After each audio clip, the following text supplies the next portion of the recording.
कैसे हैं आप? अच्छे होंगे। मैं आपका पंकज सर, और आज हम लोग पढ़ेंगे एप्लीकेशंस ऑफ गॉसेस थ्योरम। तो इसके बहुत सारे एप्लीकेशंस हैं, तो उनमें मैं आपको डायरेक्ट बता दूं क्या करना है। हमें एक स्फेयर के लिए करना है, और उसके बाद हम लोग एक इनफाइनाइट लेंथ की चार्ज रॉड होगी, उसका हम लोग इलेक्ट्रिक फील्ड निकालेंगे उसके कारण। और एक होगा जो चार्ज, एक सीट होगी, एक प्लेट टाइप की सीट होगी, तो उसका हम लोग इलेक्ट्रिक फील्ड निकालेंगे। और अब इलेक्ट्रिक फील्ड जो निकाली जाएगी, वो इलेक्ट्रिक फील्ड किसके लिए निकाली जाएगी? हम लोग गॉस थ्योरम उसमें लगा के निकालेंगे, राइट। तो हमारा फर्स्ट एप्लीकेशन स्टार्ट होता है भाई कि electric field due to charge sphere. अब यहां पर तो हम इस प्रश्न को थोड़ा रोकेंगे कि हमें जो स्फीयर के लिए बताना है वो स्फीयर पहले हम देखें। तो भाई साहब, जो स्फीयर है वो एक्चुअल दो टाइप का स्फीयर है। ऐसे एक स्फीयर तो हो सकता है जनाब सॉलिड स्फीयर हो सकता है। सॉलिड का यहां मतलब है कि पूरी तरह से भरा हुआ सॉलिड स्फीयर हो सकता है। और एक हॉलो स्फीयर और थिन सेल हो सकती है, जिसे हम लोग कह सकते हैं एक हॉलो स्फीयर। और इसे एक हम कह सकते हैं कि ये थिन सेल है, स्फेरिकल सेल है, तो हम यहां थिन सेल लिख देते हैं, आप समझ जाएंगे। ये दोनों सेल जो दोनों सॉलिड है, इसमें भी दो दो तरह के हैं। ओके, ये दोनों तरह के कौन कौन से हैं, इस बात को थोड़ा सा हम जान लेते हैं। इसमें हो सकता है कि आपका जो स्फीयर है वो कंडक्टर है, ओके, या हो सकता है कि आपका जो स्फीयर है वो नॉन कंडक्टर है, non conductor. Okay, non conductor बोलिए, चाहे उसको इंसुलेटर बोलिए, या फिर उसे और क्या बोल सकते हैं, डाई इलेक्ट्रिक बोल दीजिए, डाई इलेक्ट्रिक। इस तरह का ये हो सकता है। तो यार अगर ये हो सकता है तो फिर इसमें कौन सी बड़ी बात है? ई नहीं हो सकता है। क्यों नहीं हो सकता है कि ये कैसे हो जाएगा? एक मिनट आप देख सकते हो नहीं सकता क्या? होगा भाई, ये होगा ना, बिल्कुल होगा। इसके लिए भी क्या हो सकता है? ये कंडक्टर हो सकता है। और क्या हो सकता है? ये जनाब नॉन कंडक्टर, वही हाल। ये हो सकता है कि ये नॉन कंडक्टर हो या फिर इंसुलेटर हो। ओके, इंसुलेटर होना चाहिए, इंसुलेटर हो, या फिर ये डाई इलेक्ट्रिक भी हो सकता है, ऐसा हो सकता है। सॉलिड स्फीयर में और इसमें हम लोग अलग अलग जो डेरिवेशन करेंगे, उनके लिए हम आपको कुछ चीजें बता दें कि वो सब अलग अलग काम नहीं करेगा। बहुत सारी चीजें होंगी जो एक जैसी होंगी। उसमें देखो कौन कौन सी चीज एक जैसी होगी। अगर आपका स्फीयर सॉलिड है तो वो चाहे कंडक्टर हो, ठीक, और चाहे नॉन कंडक्टर हो। सॉरी, कंडक्टर है अगर वो सॉलिड स्फीयर है तो भी उसका जो चार्ज है वो कहां डिस्ट्रीब्यूट होगा? जैसे मान लीजिए मैं बना दूं, उसमें से कंडक्टर है और सॉलिड है, तो जब आप इसको चार्ज देंगे तो ये कंडक्टर में चार्ज जो होता है वो मूव कर सकता है, चल सकता है। मतलब आपने चार्ज दिया, इसको बाहर भाग जाएगा। हा, ऐसे बाहर भागने का मतलब वो स्फीयर को छोड़ के बाहर नहीं जाएगा, वो यहां पर रहेगा, उसके सरफेस एरिया पे चला जाएगा, राइट। दूसरी चीज कि अगर वो हॉलो है तब भैया बीच में तो खाली है, तो जब आप उसको चार्ज देंगे ना तो ये चार्ज कहां डिस्ट्रीब्यूट होगा? ये चार्ज इसके स्फीयर उसके सरफेस पे डिस्ट्रीब्यूट होगा। अगर यही नॉन कंडक्टर है तो भी तो वही बात होगी। ये कैसा है भाई? नॉन कंडक्टर है, मैं इसमें बीच में लिख दूं नॉन कंडक्टर, तो भी तो चार्ज कहां रहेगा, आउटर सरफेस पे, क्योंकि बीच में तो खाली है। तो यहां पर आप देख रहे हो कि तीन चीजें एक जैसी बिहेव करेंगी, मतलब उनका काम एक जैसा है। या तो सॉलिड क्या हो, सॉलिड क्या जनाब हो, देखो भाई सॉलिड कौन कौन सी चीजें हो सकती हैं, सॉलिड कंडक्टर हो, राइट, ओके। फिर बोलो क्या हो सकता है, सॉलिड कंडक्टर हो, या फिर जो हॉलो है, जो हॉलो वो क्या रहे, कंडक्टर रहे, राइट। और इसी में अगर हॉलो स्फीयर है, अगर ये इंसुलेटर निकल गया, इंसुलेटर हो गया, ठीक है लिख दिया, इंसुलेटर हो गया, तो भाई इन सब का जो होगा, आर नहीं लिखेंगे, behave as same. It means यहां पर बिहेव एज सेम का मतलब ये नहीं है कि वो एक जैसा ही होते हैं, यहां के लिए वो एक जैसा भी बिहेव करेंगे, राइट। तो बचेगा कौन भाई, बचेगा वहां पर एक जो इसमें बचेगा नॉन कंडक्टर में, तो नॉन कंडक्टर, और ये स्फीयर है, बल्कि कौन सा स्फीयर है, सॉलिड स्फीयर है। और ये नॉन कंडक्टर में अगर सॉलिड स्फीयर रहेगा, सॉलिड स्फीयर रहा, तो ये कैसा होता है भाई, इज डिफरेंट, मतलब ये बेचारा थोड़ा सा अलग होगा। तो आपको समझ में बात आई।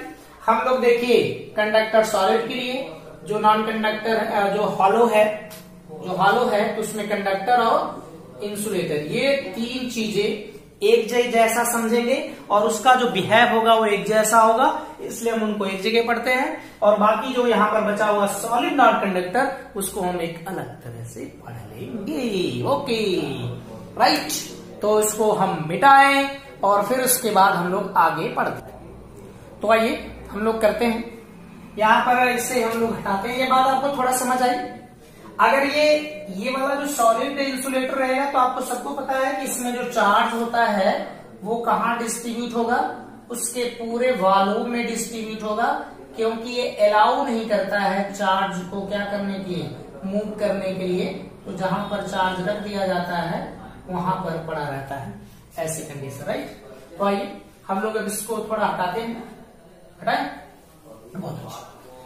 अब इस बात को थोड़ा सा हम बढ़िया ढंग से आपको बताते हैं, राइट। इसे आपने नोट कर लिया होगा, बहुत अच्छा। चलिए हम लोग किसका निकालेंगे, हम लोग इलेक्ट्रिक फील्ड निकालने चल रहे हैं। इलेक्ट्रिक फील्ड, आपको मैं फिर से बता दूं, हम जो भी इलेक्ट्रिक फील्ड निकालेंगे वो किसके थ्रू निकालेंगे, गॉस के रूल के थ्रू निकालेंगे। इलेक्ट्रिक फील्ड भाई किसको, ऑफ द, या ड्यू टू, थोड़ा सा अच्छा लगे, due to the spherical shell, oh sorry spherical shell. It means हम लोगों को इसको निकालना है, राइट। तो हमें क्या करना है कि जो electric field E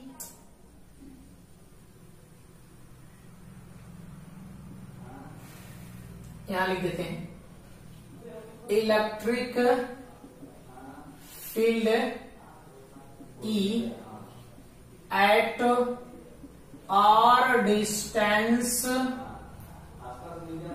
distance from centre, right, far. किनके लिए है वो हम बता देते हैं आपको। पोजीशन, एक बार हम लोग आर की वैल्यू कैपिटल आर से बड़ा ले लेंगे, एक बार इसकी वैल्यू हम लोग आर के बराबर ले लेंगे, एक बार इसकी वैल्यू आर से छोटा ले लेंगे। तो अभी तो हमने कुछ समझा ही नहीं क्या हो रहा है भाई, होगा आप समझिएगा।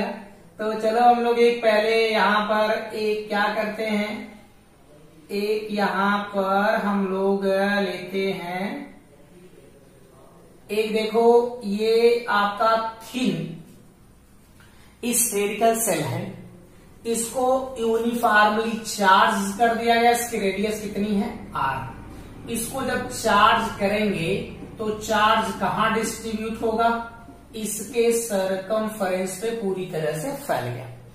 ओके, हम पहले केस की बात करने जा रहे हैं। जब हमको इलेक्ट्रिक फील्ड फाइंड करनी है तो स्मॉल r की वैल्यू अवे फ्रॉम मतलब इससे बड़ी होगी ना, तो इससे बड़ी होगी तो r से बड़ी मतलब r से बड़ी का क्या मतलब हमको कहां बताना भाई, आउटसाइड है ना, बाहर बताना है। तो बाहर यहां इलेक्ट्रिक फील्ड आपको सपोज दैट पी पॉइंट पे फाइंड करनी है। ओके, थोड़ा मोड़ा लैंग्वेज आप बना सकते हो कि let us assume A spherical shell. Okay, spherical shell of radius r capital R is uniformly charged. ये पूरी तरह से चार्ज है, राइट। आते हैं इसमें गॉस लॉ को लगाने के लिए। जब हम गॉस लॉ पढ़ रहे थे तो आपके दिमाग में बात बहुत अच्छे ढंग से बैठी होगी कि आप उसमें चार्ज कहां रखते थे, अंदर होता था ना, उसके बाहर एक सरफेस लेते थे, तो उसका मतलब यहां पर भी इसी तरह का होगा। अच्छा, तो भाई यहां तो है ही नहीं, लेकिन अगर ये डिस्टेंस r है जो कि कैपिटल R से बड़ी है तो हम ऐसे ऐसे करके बना लेंगे, ऐसे करके ऐसे बना लेंगे। ओके, थोड़ा टेढ़ा है, कोई बात नहीं यार, टेढ़े मेरे में सीधे देख लीजिए। ओके, अब क्या करना है, अगर ये बन गया तो इसका नाम होता है, इसे हम कहते हैं गॉसियन सरफेस। इसका नाम है भाई गॉसियन सरफेस। इसकी एक खासियत है, वो खासियत मैं आपको बता दूं। खासियत इसकी ये जनाब है कि इसके हर एक पॉइंट पर जो इलेक्ट्रिक फील्ड आएगी वो बिल्कुल यूनिफॉर्मली रहेगी। ओके, और ये जो सरफेस हमने माना है वो सरफेस जो उसके अंदर वाला एक सेल है उस पे चार्ज हमने पहले ही बता दिया यूनिफॉर्मली डिस्ट्रीब्यूट है। इट मींस कि इस पे चार्ज पूरी तरह से फैला हुआ है। ओके, अब क्या करना है, एक छोटा सा यहां पार्ट लेना है, छोटा सा। इसकी एरिया किधर होगी, अवे फ्रॉम होगी। अगर इलेक्ट्रिक फील्ड यहां बनती है तो भाई इसकी इलेक्ट्रिक फील्ड किधर होगी, बाहर होगी, क्योंकि ये पॉजिटिव चार्ज है। अच्छा, बहुत अच्छे। तो भाई हमने क्या किया, हम एक छोटा सा उसमें पार्ट लिए। लेट अस एज्यूम, क्या कर रहे हो भाई आप, लेट अस एज्यूम ए small area D around point P के अराउंड हमने एक स्मॉल एरिया डीए ले लिया। ओके, तो अब प्रश्न ये है कि अगर हमने डीए लिया तो भाई साहब ये प्लस चार्ज है ना, तो इससे इलेक्ट्रिक फील्ड ट्रन बाहर निकलेगी, सब में बाहर निकलेगी। तो यार बताओ मुझको, अगर ये बाहर निकलती है तो क्या होगा, तो भाई इससे इलेक्ट्रिक फ्लक्स कितना होगा, पास आउट कितना करेगा, तो बोलो भाई, कहेंगे आप electric flux. Okay, linked with, आप ऐसे भी बोल सकते हो, लिंक्ड विथ किससे, स्मॉल एरिया, जो आपने छोटी सी एरिया लिया है उससे फ्लक्स कितना होगा। तो यार जब यह छोटा सा एरिया है तो फ्लक्स भी छोटा होगा, यानी कि ये कुछ ऐसा होगा। ओके, अब यहां देखिए, यहां पर हमने एरिया लिया तो इसकी इलेक्ट्रिक फील्ड बाहर, तो जो एरिया लिया गया है उसके लिए एरिया की जो डायरेक्शन है वो किधर होगी, बाहर ना। तो इसमें दोनों किधर हैं, एक दूसरे के पैरेलल हैं। अच्छा, पैरेलल भी हैं और एक डायरेक्शन में है, इसलिए इनके बीच जो एंगल बनेगा वो कितना रहेगा भाई साहब, 0। तो यहां पर ई डी ए कॉस 0, बोलो d phi is equal to E into क्या होगा डी ए। कॉस 0 की वैल्यू 1 हो गई ना, खत्म कहानी उसकी।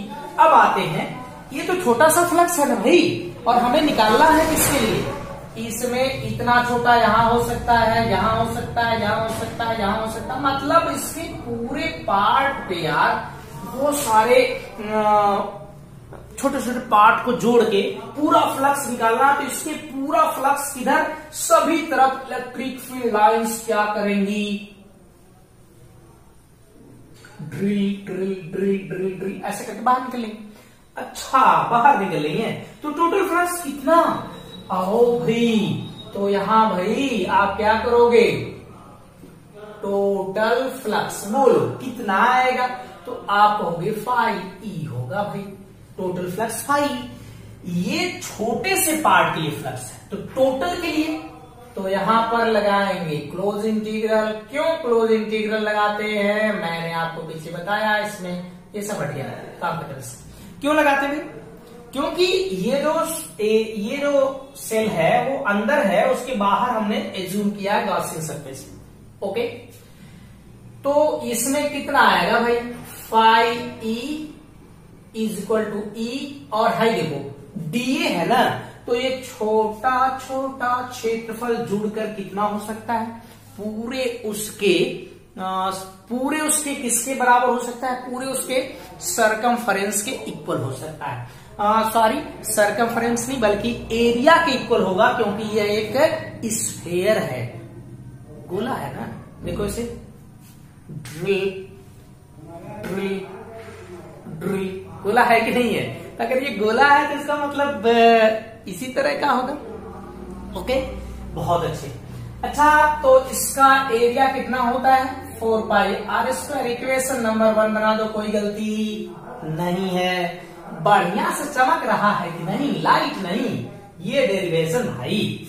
अच्छा, यहां पर अकॉर्डिंग टू क्या करो, गॉसेस लॉ, यानी कि गॉस लॉ को बुला दो, वो बताएगा देख सुनकर कि आप ऐसा कर सकते हैं कि अगर इस पे उपस्थित जो चार्ज है वो अगर Q है, चार्ज इसका Q है, तो ये तो अंदर पड़ गया, इसके बाहर एक बाहर से पृष्ठ हो गया। तो अगर ये बाहर से पृष्ठ हो गया तो बताइए इसका कितना होगा फ्लक्स, तो आप बड़े आराम से Q/ε0 कर सकते हो। तो ये फ्रॉम क्या करोगे भाई, equation 1 and equation 2। Okay, now okay, यहां पर 4 pi r square is equal to Q/ε0, is equal to, सबको उधर भेजिए, 1/4 पाई ε0 Q/r स्क्वायर। ये कैसा इलेक्ट्रिक फील्ड आया है, ये जो इलेक्ट्रिक फील्ड आई है, ये इलेक्ट्रिक फील्ड सिमिलर है किससे, एक पॉइंट चार्ज के लिए अगर इलेक्ट्रिक फील्ड बताना होता, जैसे मान लीजिए यहाँ पर एक +Q चार्ज रखा हो और यहाँ पर P पॉइंट हो, इससे डिस्टेंस R हो, तो इसके लिए इलेक्ट्रिक फील्ड कितनी होती, 1/4 पाई ε0/r स्क्वायर। ये तो उसी तरह का फॉर्मूला आ गया। बात तो कुछ समझ नहीं आई, बात कुछ हजम भी नहीं हो रही है, ऐसा कैसा हो गया। तो यहां पर हमको ये समझना है कि देखो इस पॉइंट पर तो चार्ज है या नहीं है, पी पर चार्ज है का नहीं है ना यार, सोचा करो थोड़ा, इवन पी पर नहीं ना चार्ज है, पी वो पॉइंट पे नहीं ना चार्ज रखा गया है, जब इस पॉइंट पे नहीं चार्ज है तो यहाँ पर इसकी डिस्टेंस तो यहां से ली गई है। तो ऐसा मिलता है कि ये कैसा बिहेव करा रहा होगा वो मैं आपको समझाता हूं। ये देखिए, इससे कितनी दूरी पर P है, आप कह रहे थे R दूरी पर, कहां से, सेंटर से। तो यार इसके सेंटर से यहां हो गया और ये आवेश इसके पृष्ठ पर है। ये कैसा पृष्ठ है, तो आप कहोगे एक सेल है, मतलब गोलाकार है, एक स्फीयर है। तो भाई अगर ये स्फीयर है ना, तो इससे इलेक्ट्रिक फील्ड लाइंस कैसे बाहर निकलती हैं, एकदम परपेंडिकुलरली, राइट। इनको पीछे बढ़ा दियो तो ये कुछ troll drill turn turn turn turn turn ऐसा निकलती हुई प्रतीत होंगी, ऐसा। लेकिन ऐसा नहीं लग रहा है कि फिल लाइंस के इसी सर्कमफेरेंस से बाहर निकल तो गई हैं, लेकिन इनका व्यवहार लग रहा है कि आ कहां से रही है, इसके सेंटर से। जब ये सेंटर से आ रही है तो देखो इस पूरा जो चार्ज है वो कहां पर सेंट्रलाइज है, इसके सेंटर पे। और सेंटर से यहां की दूर डिस्टेंस कितनी है, आर है। ये देखो उसी तरह का बिहेव करता है। ओके, आवा की नहीं आवा भैया, आवा, राइट। इधर का मिटा देते हैं। हो मिटा दे इधर का, चलो बहुत अच्छे मिटाने के लिए कह दिए। ओके, अच्छा एक बात बताओ, अगर इसकी रेडियस आर है तो इसके पास चार्ज कितना होगा? अगर हम इसकी डेंसिटी को मान लें कि सिग्मा, तो यार इसका चार्ज नहीं होता है डेंसिटी इंटू एरिया, तो इसका density into 4 pi r square formula बदल जाएगा।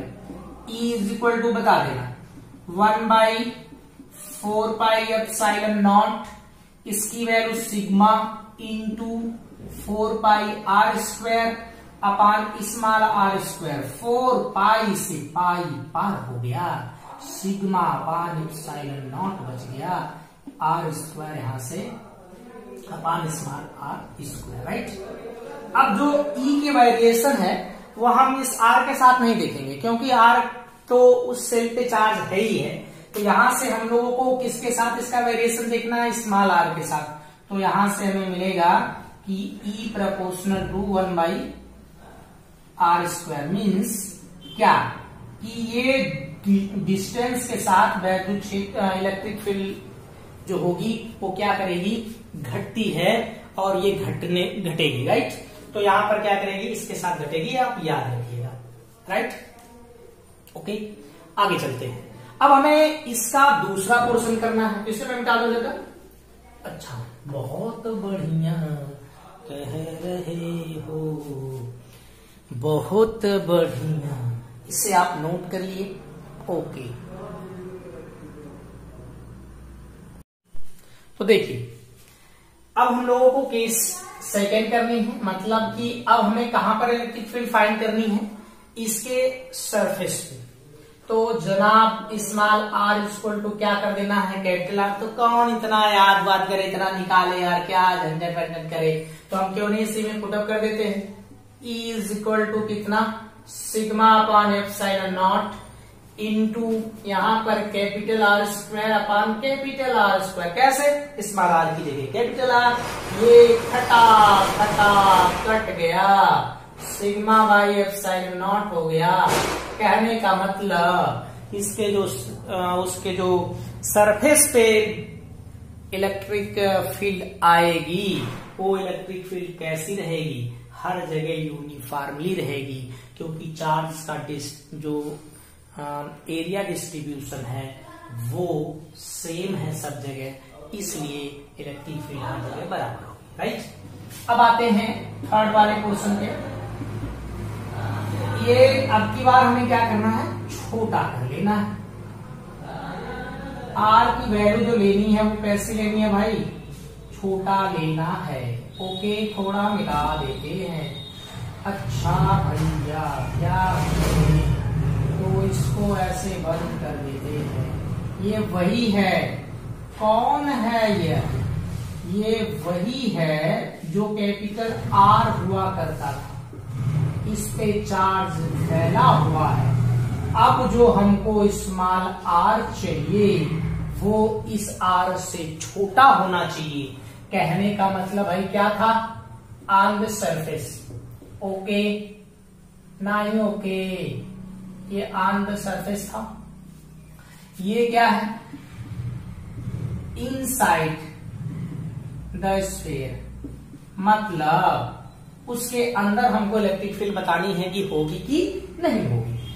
यहां पर मान लीजिए कि आपका पॉइंट यहां जो P जिसपे आप इलेक्ट्रिक फील्ड फाइंड करते थे, तो पहला काम हमारा क्या करना था, कि इस पर आप एक एरिया बनाइए, ऐसा एक स्फीयर काटिए इसमें से। काटे कैसे हो, चिल्लाए हो, कैसे काटोगे भाई, ऐसे कैसे काम चलेगा। तो इसकी जो रेडियस है ना वो स्मॉल आर है, हम यहां दिखा देते हैं। छोटा सा एरिया जैसे पुराने जमाने में लेते थे, अब भी लोगे। तो हमको टोटल फ्लक्स कितना मिलेगा, बोलो टोटल फ्लक्स बोलिएगा। तो आप कहोगे टोटल फ्लक्स, तो हम इस तरह कह रहे थे E इंटू 4πr², और ये किसके इक्वल होता था, Q/ε0। अब प्रश्न यहां पर है कि इस सेल के अंदर यहां पर कोई चार्ज है क्या, तो आप कहेंगे नहीं है। ओके, तो क्या करोगे, there is no charge, okay, inside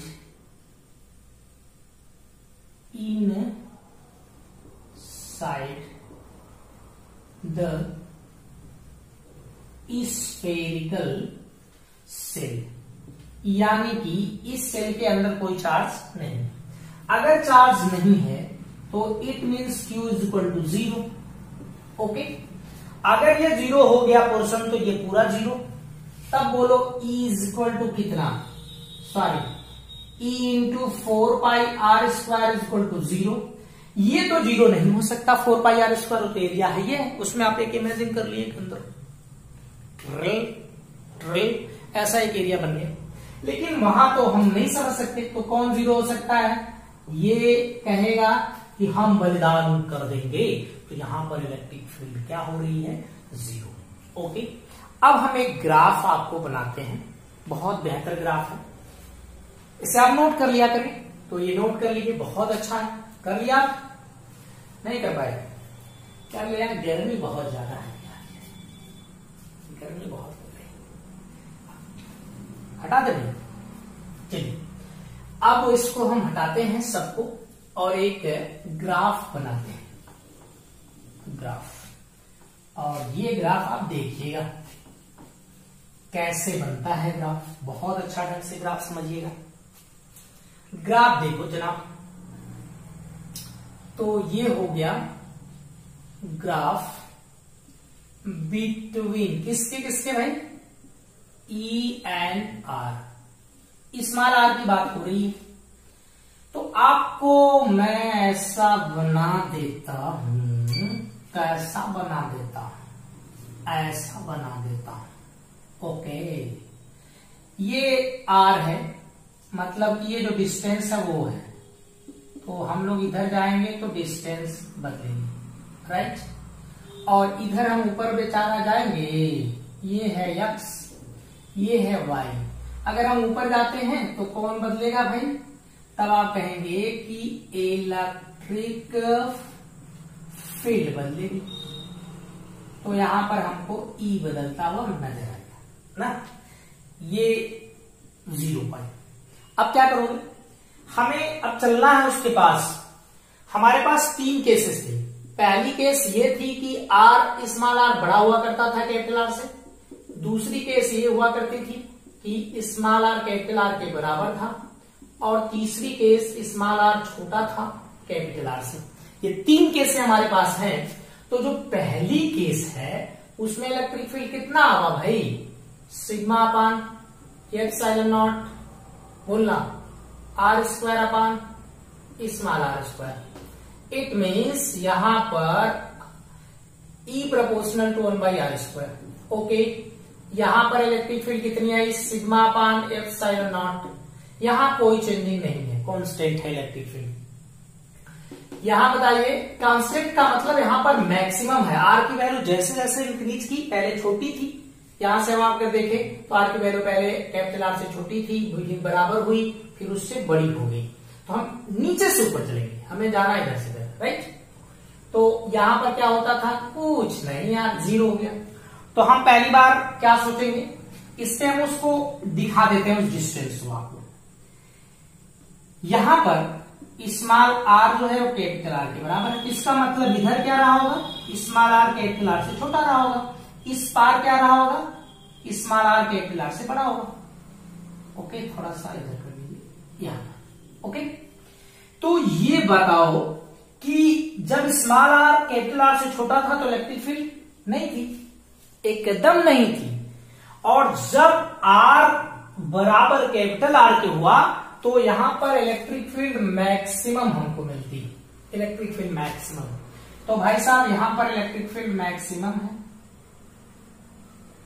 ऐसे सबसे ज्यादा है, थोड़ा सा टेढ़ा है तो हम इसको थोड़ा सा बढ़िया बना देते, ऐसे मैक्सिमम इलेक्ट्रिक फील्ड है, ऐसे। फिर जब हम आगे बढ़े, जब स्मॉल आर की वैल्यू कैपिटल आर से बड़ी होने लगी तो ये इलेक्ट्रिक फील्ड इस डिस्टेंस के साथ घटने लगी। और कैसे घट रही है, बिल्कुल स्क्वायर के रूप में घट रही है। तो इसका मतलब इसके घटने की जो रेट है वो बहुत ज्यादा है, तो इट मीन्स ऐसा ग्राफ हमको मिलेगा। यहां पर E proportional to 1/r², right. अगर हम इसका एक बनाते हैं, एक स्फीयर बनाए इस तरह का,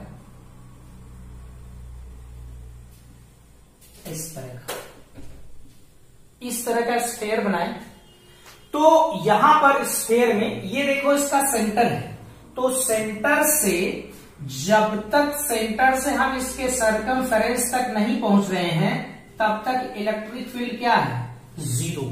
फिर जब हम सर्कमफेरेंस पे पहुंचे तो इसकी इलेक्ट्रिक फील्ड मैक्सिमम इतनी हो गई। फिर जब इसके बाद हम बढ़ाए इस डिस्टेंस को तब इलेक्ट्रिक फील्ड क्या करने लगी, डिक्रीज होने लगी, किसके साथ, स्मॉल आर के साथ। ओके, अब इस ग्राफ को